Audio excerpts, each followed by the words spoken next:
So the only item on the agenda for this month was I just took a look and wanted to update policy 913. I believe that Jane sent it out, and that's for non-school organizations, groups, individuals. And I simply just wanted to add a statement under prohibited activities and materials that that are for profit and not operating in conjunction with a district provided activity. Sometimes we'll have for-profit entities working with like PTOs and those kinds of things, and those are fine, of course.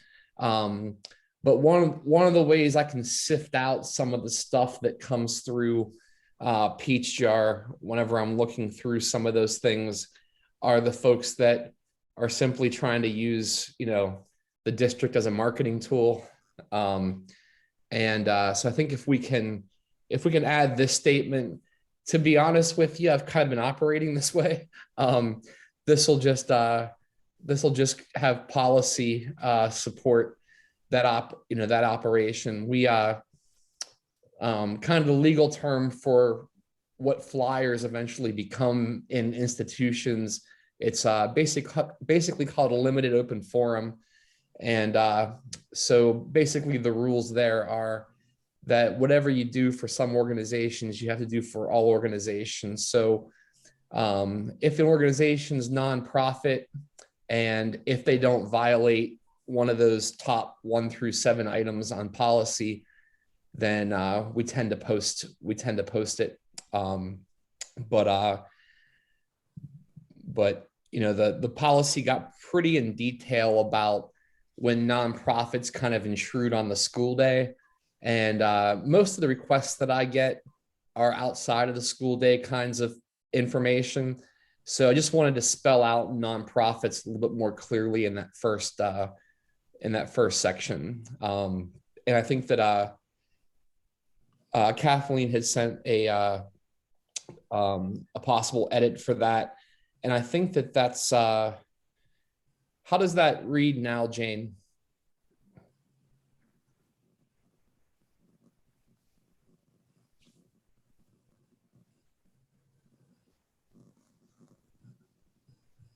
You're muted, Jane.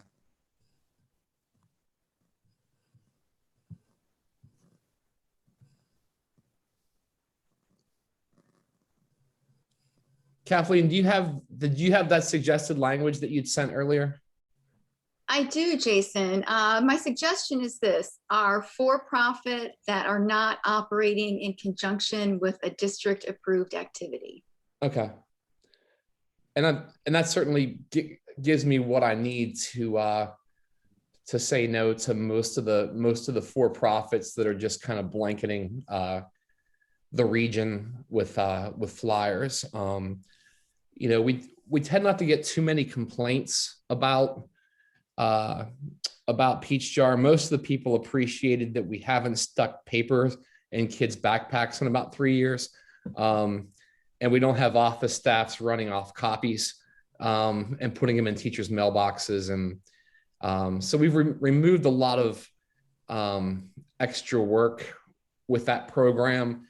I'm just trying to make that work. At times, it's a judgment call for me with some of the things, but it is a limited open forum. I think what some people don't understand at times is that I can't not print a flyer because I don't like the guy that runs it, like that kind of stuff.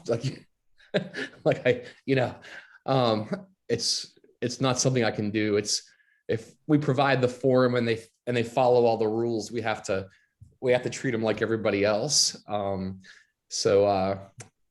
that's the only thing I get, occasionally.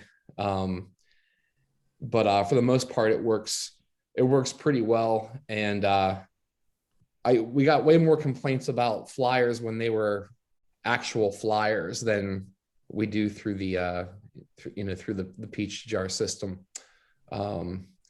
So that's really the only edit I had for this one and only policy. And what we would likely do, being that it's May, is we wouldn't have a scheduled meeting for June, July, and August. But if we got into a situation where, say there were 2 or 3 policies that we needed to update for the start of school because something changed law-wise or whatever for the district, we would just call the group together for a meeting. Whoever can make it, that kind of thing over the summer. But outside of that, just appreciate folks kind of logging on and attending once a month. I would, definitely say of the districts that I've been in, which is 4, this district does stay pretty on top of policies. I think we're usually looking at things every month. I've been in districts that didn't look at policies for 5 years at various times. So I appreciate everybody participating and helping us keep a lot of these up to date. Were there any other comments outside of Kathleen's for 913? I just had 2 kind of concerns, I guess. One, I know it's the way it's going without paper and going to Peach Jar. I'm always concerned that they're not reaching some of the population that we might be interested in, if in terms of participating. And I didn't know I guess I'm just the difference between profit. I guess most area sports things are a nonprofit, correct? I mean, do they mostly Yeah, most of them have to upload their 5013C number. And I usually see that before I post their stuff. Most little leagues and those kinds of things are nonprofits. Right. And we also have the ability internally within the district. There are folks that can upload that can upload flyers that are district or quasi-district in nature. And then occasionally we have the for-profits, such as like the karate academies, that do some things with some of the PTOs that we still push through because it's district affiliated in a way. But there are far more that I reject that are, Joe Smith is running a soccer camp for $950 a student for the week. It's not a nonprofit. It's how Joe Smith makes money. And I'm less comfortable with kind of serving as the marketing tool, in those cases. And that's fine. The other thing was, years ago, anything that was submitted needed to be done in English and in Spanish. And that has not been I haven't seen any Spanish lately. So I didn't know if that needs to be somewhere in the policy, or I don't know who did that before. I feel like years ago when I was in the El Centro outside of the district, we had to make sure things were, in English and Spanish to be sent, but I didn't know if that was something to be added or not added. So. Yeah, I'm not sure if it's Peach Jar that converts it or if it's, I would say from the ones that I see, I would put it at about 60% that do, but I'm not sure if those are people that just do it because they know our population or do it because, there's something on Peach Jar that recommends it. Andrew, do you know the answer to that question? Yeah, I do. Yeah. So there's nothing on Peach Jar that will translate it automatically for them. I just actually had someone reach out yesterday about a flyer, and they asked if it should be in Spanish. And I obviously said, we highly encourage that it be in both English and Spanish. And most, if not all of the things I upload, unless they don't send it to me in Spanish, it's usually always posted in both languages.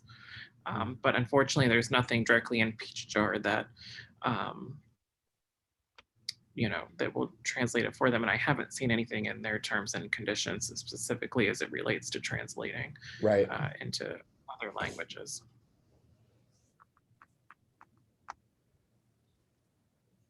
But I think that's a good question. I mean, should we be prescriptive in this policy that information is bilingual? And if so, where would we place that in the policy? Which section?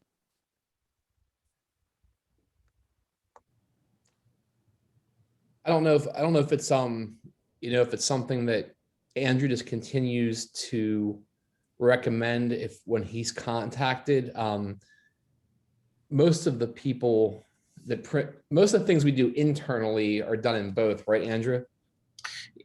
Everything internally is done both. And that's a majority of our flyers. I mean, if it's in policy and I would have to reject it and basically say you need to upload it in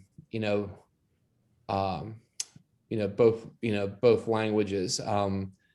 So I mean, I would rather try it as a practice first, and then maybe see how that goes, and then if it seems like we need to add it to this policy later, we can always come back and do that. Yeah, Jason, I think it would be a really good practice to reject anything that is not bilingual, because people want to have access to our students. Well, our students come from families that speak only Spanish in the home, speak English in the home. And my guess is that if you reject something pretty quickly, they'll resubmit it in both languages. So I hope that you do reject things that aren't in fact bilingual. Mm-hmm.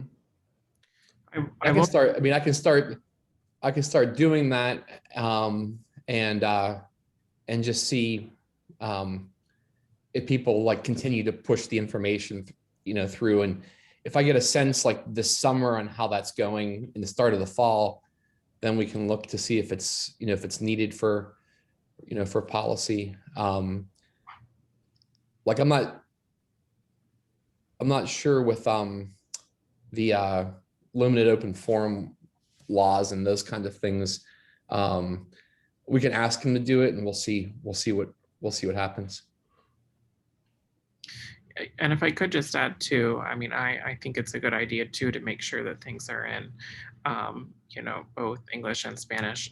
The question again that I received yesterday was specifically asking if we had any services that they could do it, and I just replied that we have our own internal methods that we use, but that's for our use. So they would have to go out and find someone to translate it for them. That is correct, right, Jason? Yeah. So they would just pay for the translation, and then they would pay. Most of the places pay $25 to upload their stuff, and that goes to Peachjar, and then that keeps the cost of the system free for us. It's not free for most districts. It's free because we got on in the front end of this. Their district's paying a couple $1,000s a year for the service. We're still free, but Peachjar gets the revenue from the uploads, but that's how they get paid. Mm-hmm. Yes, but I can start requesting that of some of the outside groups that I haven't requested it of in the past, for sure. I can also, add some verbiage to the website too. I usually direct people there because I get, maybe 2 questions a week, or maybe less frequently, more frequently, just depending on the week. So I typically direct people there to our Peachjar page. So I can. Yeah, just add a statement there if you could. That'd be great. Yep, absolutely.